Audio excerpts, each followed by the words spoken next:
Երևան քաղաքի տարածքում մարդն ապրել է հազարամյակներով։ Այստեղ իրար հաջորդելով ստեղծվել, զարգացել եւ այնուհետև ամայացել են մի շարք բնակավայրեր, որոնցից յուրաքանչյուրը պատմում է մարդու, նրա ստեղծած մշակույթների, բարքերի, հմտությունների, բնական պայմանների փոփոխությունների ու պատերազմների մասին։ Ինչն ենք մենք քաղաք անվանում եւ ինչ պատմություն ունի մեր քաղաքը։ Ինչպես է մարդը կերտել իրեն շրջապատող միջավայրը 6-3000 տարի առաջ, մեր թվարկության սկզբին միջնադարում եւ մինչ օրս։ Այս ամենի մասին ամենից պատկերավոր վկայում է ճարտարապետությունը, պատմություն, որ պատմում է քարը, կավը, խիճը։ Հենց այս հետքով մենք սկսում ենք մեր ճանապարհորդությունը Երևանի քարե պատմությունով։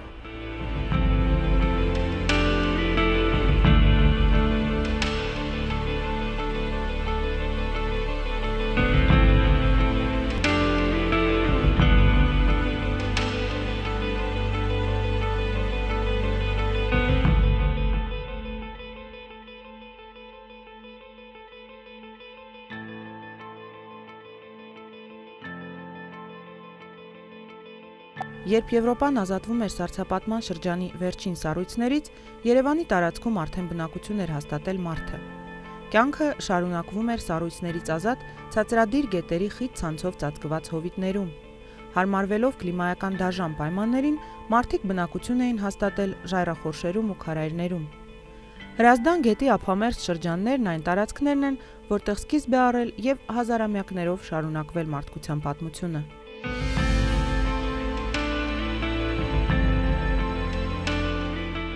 1968 թվականին Երևանյան լճի աջափին հայտնաբերվեց քարեդարյան մնացորդներով հարուստ մի քարայր։ Պեղման աշխատանքները վստահվեցին երիտասարդ հնագետ Բենիկ Երիցյանին։ Ինձ դրա մասին ասեցին Լենինգրադում, որ քեզ համար քարայր ա գտնվել Երևանում։ Այդ մի քարայրը սկիզբն էր քարայրների ուսումնասիրության։ Իսկ քարայրները հենց այնպես չեն ուսումնասիրում, նրանք պարունակում են ամենահին մշակույթները։ Հանված մշակույթը զուտ օբսիդիանից է, վանակատից։ Հրաբխային ապակին ժայթքել է, եւ այդ ժայթքած ապակին օգտագործել են առաջին անգամ մարդիկ, որպեսզի նրանից ստեղծեն մշակույթ։ Այդ մշակույթը մի տեղ է ստեղծվել, ոչ թե տարբեր տեղեր ծրված եւ այլ, այլ մի քարայրում, ինչքան այս նյութը, այդ մշակույթը, այնքան էլ մեր ակունքները։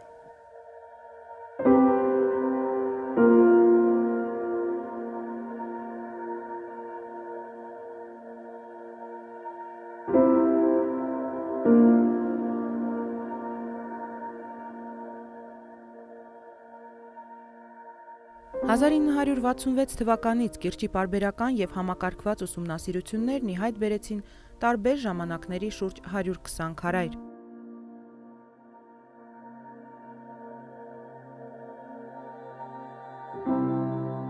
Որոնցից 6-ում հայտնաբերված են հնագույն մինչև 100,000 տարվա խորքերը գնացող նյութական մշակույթի իրեր, սակայն ամենահարուստ հնագիտական նյութը հենց Երևան 1-ից է պեղվել։ Այն բնակեցվել է մեզանից 80,000 տարի առաջ եւ որպես կացարան ծառայել մոտ 40,000 տարի։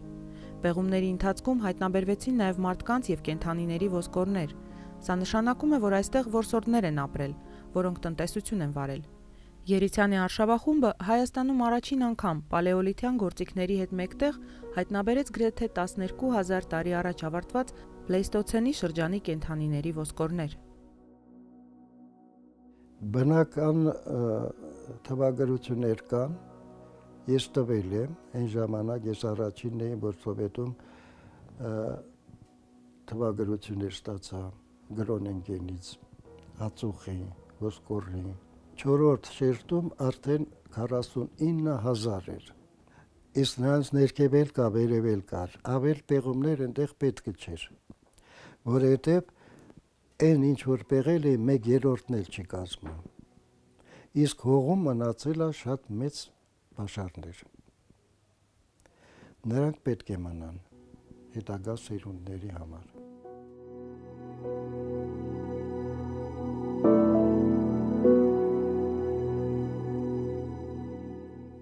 Հետագա սերունդների համար սակայն Երևան 1-ը, Երևան քաղաքի ամենահին բնակավայրը այլևս անհասանելի է։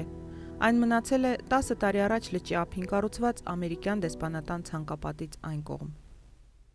Դարերն անցել են, մարդը հմտացել, իսկ միջավայրը նոր մարտահրավերներ է առաջարկել։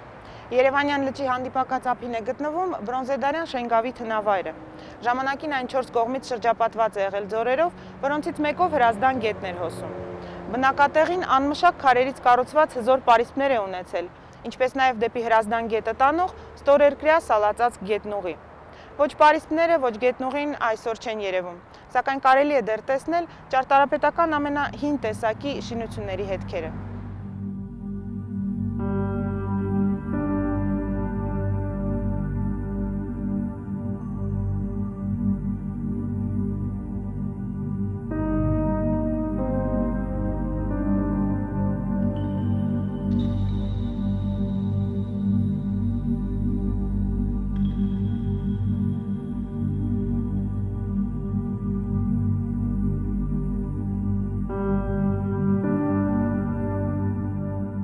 Տարերային չի առաջացել այս բնակատեղին, այլ մտածված հատակագծումով դեռևս այն ժամանակ։ Սա բնակատեղի է եղել քաղաքատիպ ավանի տիպի բնակատեղի, որի հիմնական կառույցը կլոր կացարաններն են, կլոր կացարաններին կից եղել են օժանդակ շինություններ եւ կլոր կացարանները վեղարաձև կտուրներով են եղել, տափակ քարերի վրա դրվել են քարիսյունները պահել են վեղարաձև ծածկը,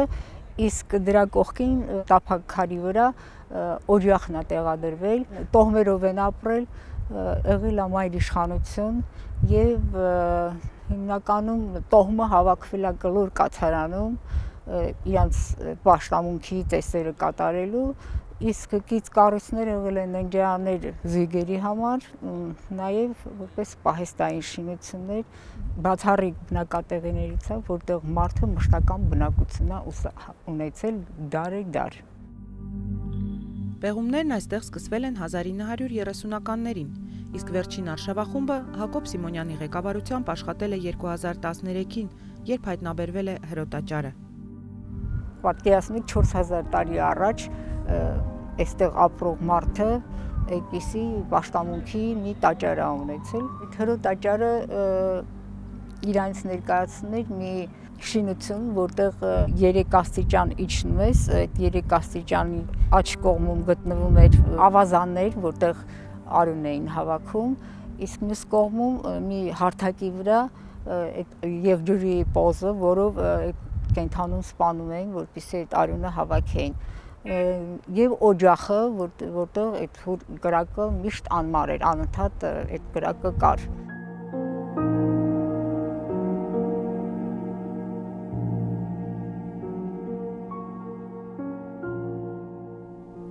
Շենգավի տնավայրը ժամանակին 6 հեկտար տարածք է զբաղեցրել, սակայն 60-ականներին դրա գրեթե կեսը կառուցապատվել է, թե ինչ է մնացել հիվանդանոցի հիմքի տակ մնացած հողում, հարակից այս տարածքներում տեսանելի ապագայում ոչ ոք չի իմանա։ Իդեպ ոտնձգությունները արգելոցի տարածքի նկատմամբ պարբերաբար շարունակվում են մինչ օրս, սակայն Էրեբունի պատմահնագիտական արգելոց թանգարանի Շենգավիթ մասնաճյուղի 3 աշխատակիցների հոգացությամբ այն դեռևս չի զիջում սահմանները եւ նույնիսկ որոշակի խնամքի հետքեր է կրում։ Ոչ մասնագետի համար, այնուամենայնիվ, դեռևս մնալով անհասկանալի ու չգնահատված։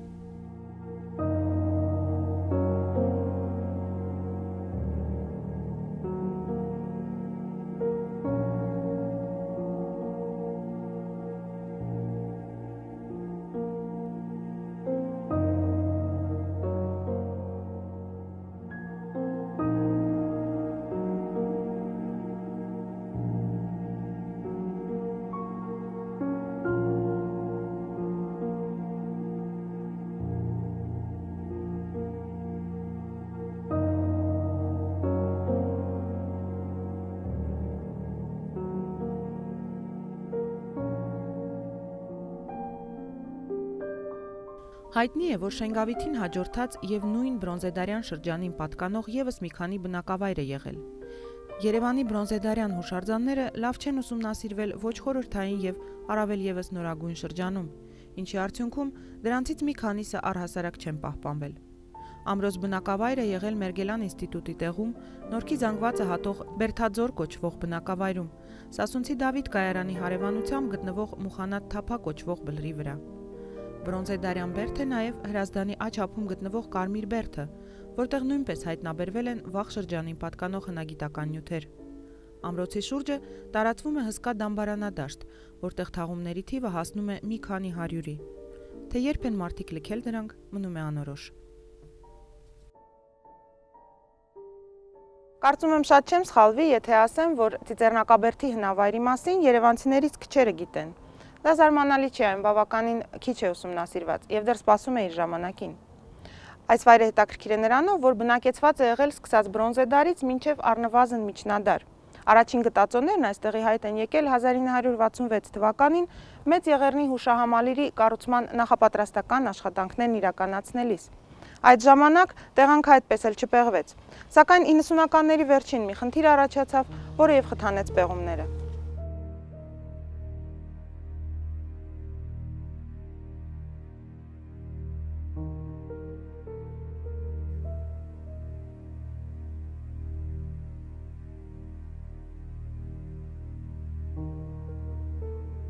Բարերար Հրայր Հովնանյանը թույլտվություն է ստացել բլրի լանջերից մեկին մանկական երկաթուղու հանդիպակաց մասում կառուցելու առանձնատուն։ Շինարարական աշխատանքների ժամանակ հայտնաբերվեցին հնագիտական իրեր։ Այս մասին ապագա առանձնատան սեփականատերը հայտնեց հնագետներին։ Ավելին, նա նաև առաջարկեց ֆինանսավորել պեղումները, ինչից հետո իրենց աշխատանքը սկսեցին հնագետներ Աշոտ Փիլիպոսյանի եւ Հայկ Հակոբյանի արշավախմբերը։ Պեղումներն ընդամենը 3 շաբաթ շարունակվեցին։ Միջնադարյան շերտի տակ հնագետները հայտնաբերեցին ավելի վաղ ժամանակաշրջանի մի սենյակ։ Հերթական դարավանդներից մեկի ընդերքում խորքում բացվեց մի հետաքրքիր սենյակ։ Նրա հատակը ամբողջովին մոխրի մեջ էր։ Սենյակի անկյունում մի փոքրիկ կրակարան էր, քարից կառուցված կողերով, որոնք ստացվել էին կողի վրա սալեր դնելով իրարից ոչ մեծ հեռավորության վրա եւ կրակարանի մեջ դրված էր մի սև փայլեցված փոքրիկ սրվակ, այսչափի, որը շատ բնորոշ է ուշ բրոնզեդարի եւ վաղ երկաթի դարի ժամանակաշրջանի Հայաստանի մշակույթին։ Սենյակի հատակին մի ծայրով ընկած էր մի ահռելի գերան, լրիվ ածխացած։ Գերանի մյուս ծայրը ավելի վերևում էր գտնվում, թեքության վրա, ենթադրվում է, որ այն մնացել էր առաստաղին ավելի մոտ, քանի որ վառվող, խրդևող առաստաղից գերանները շրջվել էին դեպի հատակը։ Մեր ենթադրությունը այն եղավ, որ սա ամենայն հավանականությամբ մի հետաքրքիր հուշ է այն մասին, որ երբ Վանի թագավորության կենտրոնի զորքերը Արգիշտիի գլխավորությամբ ամենայն հավանականությամբ փորձել են Արարատյան դաշտի տարբեր ստրատեգիական կարևոր կետերը գրավել, Էրեբունին կառուցելուց առաջ կամ հետո հավանաբար, ապա Ծիծեռնակաբերդի բնակավայրը դիմադրել է եւ ուրեմն այն մատնվել է հրդեհի։ Մյուս ենթադրությունը կարելի է անել դրա վերաբերյալ, որ պարզապես բնակավայրի այդ հատվածը, քանի որ հիմնականում փայտաշեն կառույցներ է ունեցել, հրդեհի զոհ է գնացել կենցաղային պատահական պատճառներով, այս երկու վարկածը ուղղակի պետք է ստուգել, բայց ստուգելու համար անհրաժեշտ են պեղումներ, եթե ոչ այդ վայրում, քանի որ արդեն մենք պեղել այնտեղ չենք կարող, այնտեղ առանձնատան ուրեմն այգի է, հասկանալի է սեփականությունը, ապա գոնե նրանից ոչ մեծ հեռավորության վրա տարբեր տեղերում նույն բլրի վրա։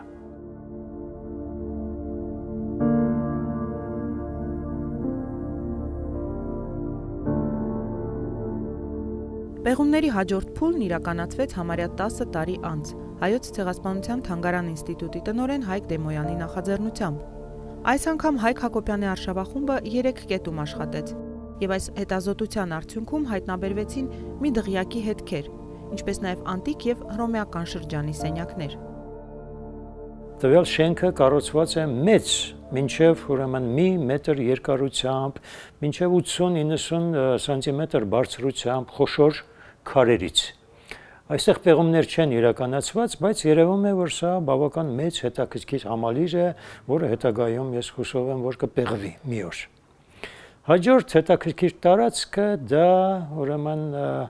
մանկական երկաթուղու կայարանից քիչ վերև գտնվող հատվածներ, պարսպի մի կտոր էր, որտեղ մենք մի շարք խնդիրներ էինք հետապնդում։ Նախ բաց անել պարիսպը երկու կողմից եւ տեսնել պարիսպի կառուցվածքը, պահպանվածության աստիճանը եւ մյուս կողմից տեսնել ինչպես հաճախ լինում է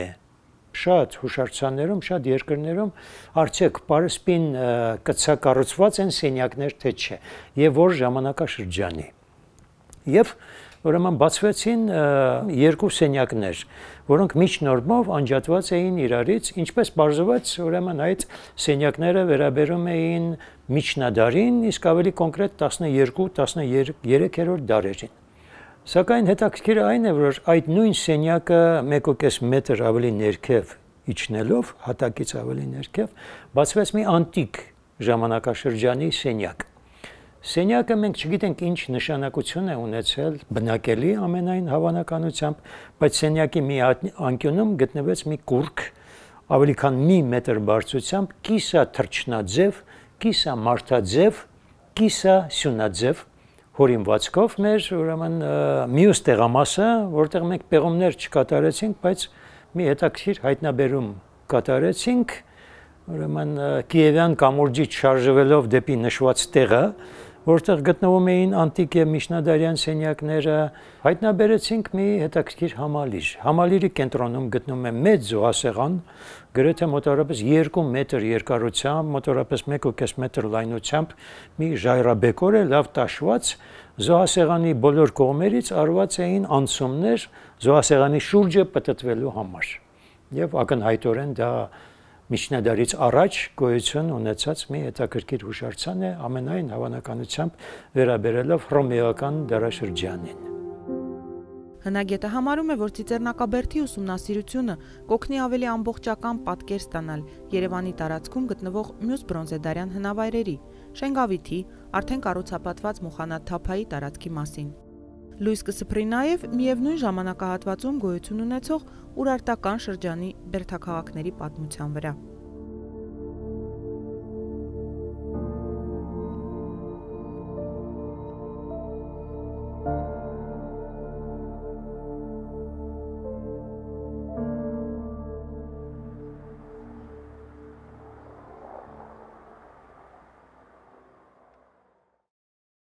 Մեր թվարկությունից առաջ 9-րդ դարում հայկական լեռնաշխարհում նոր տերություն է ծնվում, որն իր արքաների թողածեպագիր արձանագրություններում կոչվում է Բիայնիլիի թագավորություն, իսկ ասորեստանյան աղբյուրներում Ուրարտու։ Երևանի տարածքում կա երկու ամրոց, որոնցից մեկը Էրեբունին պետության ծաղկուն շրջանում դրա հզորության մարմնավորումն է, իսկ մյուսը Թեյշեբայինին պատմում է Վանի թագավորության մայրամուտից առաջ վերջին վերելքի մասին։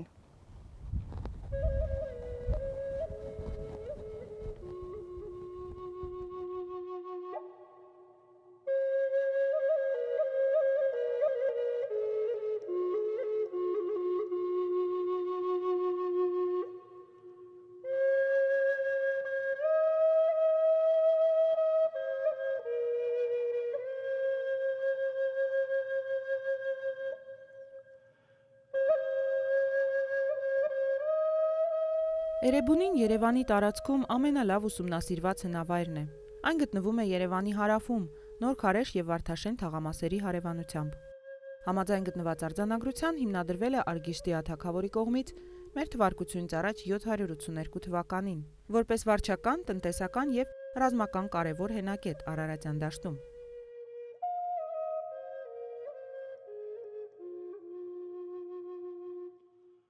Միջնաբերդի ավերակները հայտնաբերվել են 19-րդ դարի վերջին, սակայն կանոնավոր պեղումները սկսվել են 1950 թվականին Կոնստանտին Հովհաննիսյանի ղեկավարությամբ։ 60-ականների վերջին այստեղ ահռելի աշխատանք է կատարվել Ուրարտական միջնաբերդի վերականգնման ուղղությամբ։ Դրա շնորհիվ մենք այսօր պատկերացում ունենք ոչ միայն միջնաբերդի կառուցվածքի, այլև առանձին շինությունների ճարտարապետական հորինվածքի, ընդհուպ մինչև որմնանկարների կոմպոզիցիայի մասին։ Քաղաք ամրոցները, որոնք կառուցվում էին Ուրարտական ժամանակաշրջանում, նրանք ունեին որոշակի սկզբունք, կար ուրեմն միջնաբերդը, որտեղ տեղավորված էր քաղաքի ըստ էության վարչական, կրոնական եւ խոշոր տնտեսական ուրեմն մասը, մնացած շրջապատում բնականաբար միջնաբերդը լինում էր ավելի բարձրադիր վայրում եւ շրջակա տարածքում սփռվում էր քաղաքը։ Նույն սկզբունքը տարածված էր նաեւ միջնադարյան քաղաքների վրա։ Պարտադիր ուրեմն 1-2 մետր բարձրությամբ, նույնիսկ մինչև 3 մետր հասնող բարձրությամբ կառուցվում էր ցոկոլային հարկը, այնուհետև դրա վրա գնում էր հումաղյուսի շարվածքը, որտեղ դա հիմնական շինանյութն էր եւ կոմպոզիցիոն ուրեմն բոլոր խնդիրները ըստ էության լուծում էր հումաղյուսով արդեն եւ այդ շինության շինարարական արվեստի այդ ձևը պահպանվել է նույնիսկ այսօր շատ նույնիսկ աֆրիկյան երկրներում Էրեբունիում կատարվող վերջին տարիների պեղումները բացահայտեցին նաև ուրեմն հրապարակների, փողոցների, բնակելի, հասարակական ուրեմն շինությունների նաև թե ինչ նյութից են հատակները դրանց եւ փողոցները եւ հրապարակները ըստ էության արված են խճաքարով։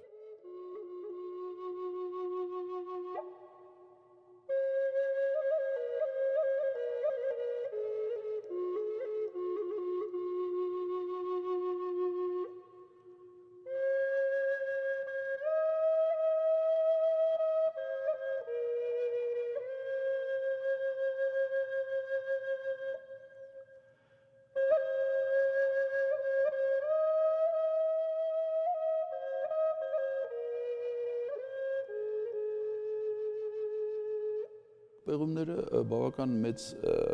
բացահայտումներ դեռևս ունեն անելու, որտեղ այսօրվա արգելոցի տարածքը, որը սահմանափակված է ուրեմն կառուցապատումներով ներկայիս վիճակում, ուրեմն իրենց ներկայացնում է ընդամենը 30 հեկտար տարածք։ Պեղումները իրականացված են ընդամենը ամբողջնավայրի 10%-ի վրա։ Հետևաբար մնացած 90%-ի առաջիկա պեղումները շատ գաղտնիքներ կբացահայտեն եւ նաեւ մեծ նյութ կտան թե քաղաքային տարածքները հետագայում մինչեւ երբ են օգտագործվել։ Պիտի ասեմ, որ վերջին շրջանում հետաքրքրություն է Էրեբունի ընդհանրապես մեր ուրարտական շրջանի ժառանգության նկատմամբ դրսի հետաքրքրությունը մեծացել է նաեւ այն առումով, որ երբ որ այդ ժամանակաշրջանը ուսումնասիրող հնագետները արտասահմանյան հնարավորություն ունեին իրենց ուսումնասիրությունները կատարել Իրաքում, ասենք Եգիպտոսում կամ Սիրիայի տարածքում, հիմա այնտեղ այդ հնարավորությունները չկան եւ նրանք կարծես ավելի ձգտում են, քանի որ այդ ժամանակաշրջանի շերտերը հնագիտական մեզ մոտ կան, հետեւաբար այդ հնարավորություն է տալիս, որ մենք ավելի ակտիվ կարող ենք ուրեմն այդ խնդիրներին անդրադառնալ։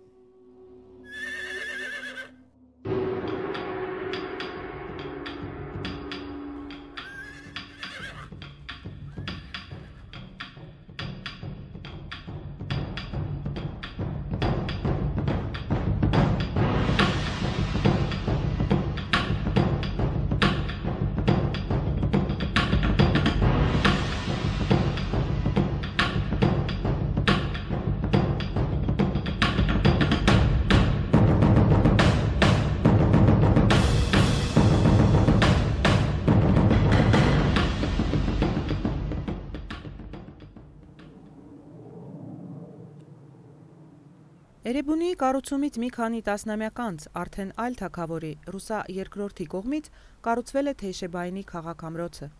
Քաղաքի ավերակները գտնվում են Վերին Չարբաղ թաղամասում, Հրազդան գետի ձախ ափին, Կարմիր բլուր անվանումով բարձունքի վրա։ Բլրի գագաթին եւ լանջերին հզոր շերտ է կազմում կարմիր գույնի հողը, որն առաջացել է չթրծված աղյուսից շարված հնագույն շենքերի ավերումից։ Ուրարտական այս քաղաքի անունը նախքան պեղումները գիտության համար մնում էր անհայտ։ բայց ավելի ուշ պարզվեց գաղտնիքը։ Պալատի շրջանում հայտնաբերվեց բրոնզե փականի մաս, որի վրա սեպագիր գրված էր. Ռուսայի Արգիշտիի որդու Թեյշեբայինի Բերդ, տարածի զենքի տուն։ Հայտնի դարձավ, որ Բերդաքաղաքը կոչվել է պատերազմի եւ մրրիկի Ուրարտական աստծո Թեյշեբի անունով։ Շատ հետաքրքիր է, որ Ուրարտուի պատմության մի փուլում գալիս է մի այսպիսի տենդենց, երբ որ սկսվում են ամրոցներ կառուցվել ոչ թե գլխավոր գերագույն աստծու Խալդիի պատվին, այլ տարերքի աստծու պատվին։ Դա այն ժամանակահատվածն է, երբ որ Ուրարտուում կար հողից համակեցման խնդիր, տեղի էին ունենում երկրաշարժերից։ Երկրաշարժերը, գիտեք, բերում են ջրային աղբյուրների սակավեցման։ Այսինքն շատ հավանական է, որ նման կերպ նաև Ռուսա երկրորդը ձոնելով Թեյշեբային, նաև ինքը պտղատու ջուր անձրև էր հայցում, որպեսզի ապահովեր պետության արգասաբերությունը։ Կարելի ասել, որ Կարմիր բլուրը այն դասական, ուրարտական հուշարձաններից է եւ կառուցված է դասական, ուրարտական ճարտարապետության սկզբունքներով։ Տեսեք, օրինակ ունենք ամրոցներ եւ Վանի ավազանում, եւ հայկական լեռնաշխարհի այլ հատվածներում, որտեղ ուրարտականը եւ տեղական ճարտարապետության ավանդույթները կարծես թե մեկտեղված են։ Տեղ կա, որ տեղականն է ավելի դոմինանտ, տեղական սկզբունքները ճարտարապետության, տեղ կա, որ ուրարտականն է գերակշռում։ Սա ավելի շատ, այսպես ասած, բարձր ոճով ուրարտական դասական սկզբունքներով կառուցված ամրոցներից է։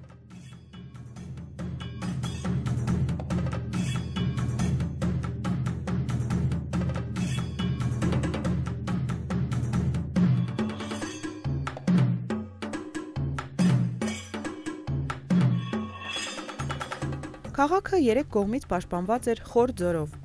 իսկ հարավից հարթավայրի կողմից, որմնահեցերով եւ աշտարակներով ամրացված բերդապարիսպով։ Միջնաբերդին արևմուտքից հարող հարթ մասում քաղաքի ուղիղ կանոնավոր փողոցներով կենտրոնական թաղամասերն են։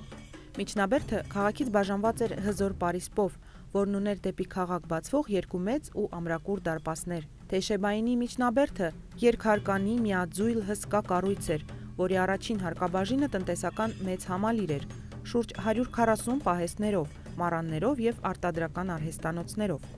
Երկրորդ հարկում բնակելի սենյակներն էին, պալատական դահլիճները, տաճարները։ Թեյշեբայինի այս ամբողջ շքեղությունն ու հզորությունը ծառայել է ընդամենը մի քանի տասնյակ տարի։ Ուրարտագետների կարծիքով Թեյշեբայինին հրկիզվել եւ կործանվել է սկյութների եւ բնիկ ցեղերի հարձակումից, մեր թվարկությունից առաջ մոտ 585 թվականին, այսինքն կառուցումից 1 դար անգամ չանցած։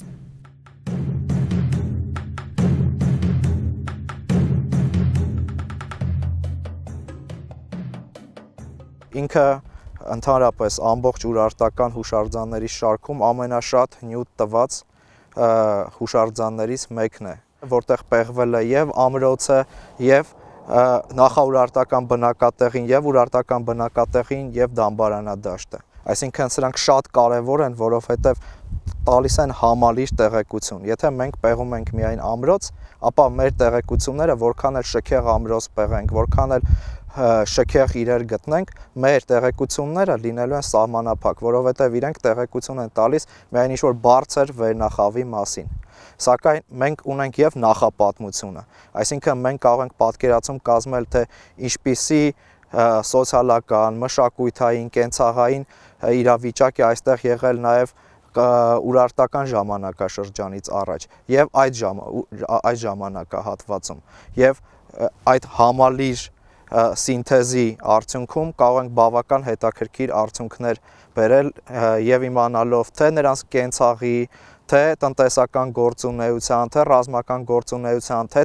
թաղման ծիսակարգի մասին, ինչը շատ հետաքրքիր է, թե այն հասարակ մարդու, ով որ ապրում էր ամրոցից մոտ եւ նա նաեւ հանդիսանում էր այդ ամրոցի սպասարկող, անձնակազմի մարդկանցից մեկը գուցե նաեւ։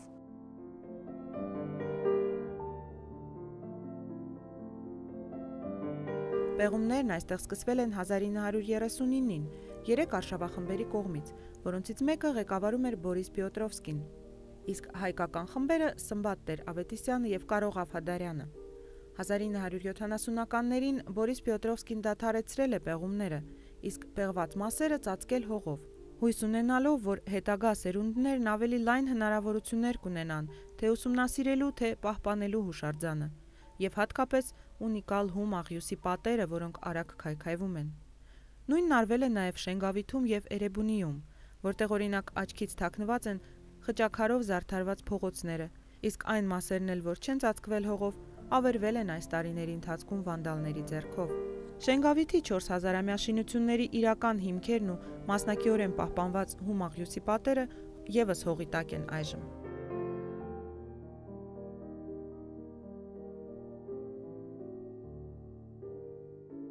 Կարելի է ասել, որ մեր ներկայացրած Երևանի Քարեդարյան, Բրոնզեդարյան եւ Ուրարտական շրջանի եզակի հուշարձաններից ոչ մեկը դեռ ամբողջովին պեղված ու ուսումնասիրված չէ։ Մասնագետների հիմնական մտահոգությունն այս շրջանում հնավայրերի տարածքի պահպանությունն է, որպեսզի ժամանակից շուտ անկանոն կամ նույնիսկ կանոնավոր կառուցապատման զոհ չդառնա հազարամյակների պատմությունը։ Հողը, որը ժամանակին օգտագործվել է նախորդ սերունդների կողմից, այս սերունդը եւ հաջորդ սերունդները եւս իրավունք ունեն համարժեքորեն օգտագործել իրենց տնտեսական, կենցաղային զանազան նպատակների համար։ Ամբողջ խնդիրը այն է, որ Հայաստանը այն բացառիկ երկրներից մեկն է, որոնք հնագիտական երկրներ են, թանգարան են բաց երկնքի տակ եւ թեկուզ ուտիլիտար առումով Հայաստանում բացված որևէ հնավայր կարող է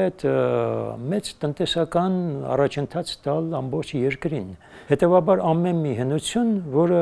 արժևորվում է հարևան երկրներում, չեմ ասում համաշխարհային մասշտաբով արևմուտքում, պետք է արժևորվի նաև մեր կողմից, որը կարող է նաև ունենալ մեծ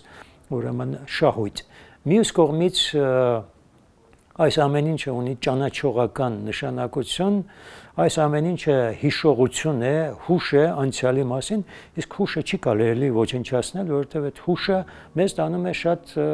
խորը։ Շինությունը հիմա ընդունված է, ճարտարապետները գնահատում են ըստ նրա ճարտարապետական արժեքի։ Ես ասեմ, որ ճարտարապետական արժեք նույնիսկ չունեցող շինությունը կարող է պարզապես արժեք չունենալ, բայց կարող է ունենալ պատմամշակութային հսկայական արժեք, բայց հնագետը միշտ կողմ է պահպանելու հնությունը։ Այդպես են անում Լոնդոնում, այդպես են անում Ամստերդամում, նորություն չի եւ առաջինը չի, որ մենք պիտի դա բացահայտենք կամ անխնա ոչնչացնենք հին Երևանը։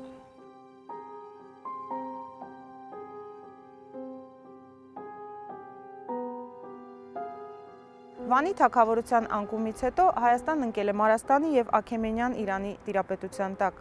Աքեմենյան գերիշխանությունը Հայաստանում տևել է մինչև Ալեքսանդր Մակեդոնացու արշավանքը։ Այս երկդարյա ժամանակաշրջանի մասին հիմնական աղբյուրները Հերոդոտոսի եւ Քսենոփոնի աշխատություններն են, որոնք սակայն Երևանի մասին ոչինչ չեն հաղորդում։ Հաջորդ անգամ մենք կսկսենք հենց այս պահից եւ կփորձենք հասկանալ, թե ինչ է եղել Երևանի տարածքում Ուրարտական ճարտարապետությունից հետո։ Ինչ հետքեր է պահպանել հողը եւ քարը։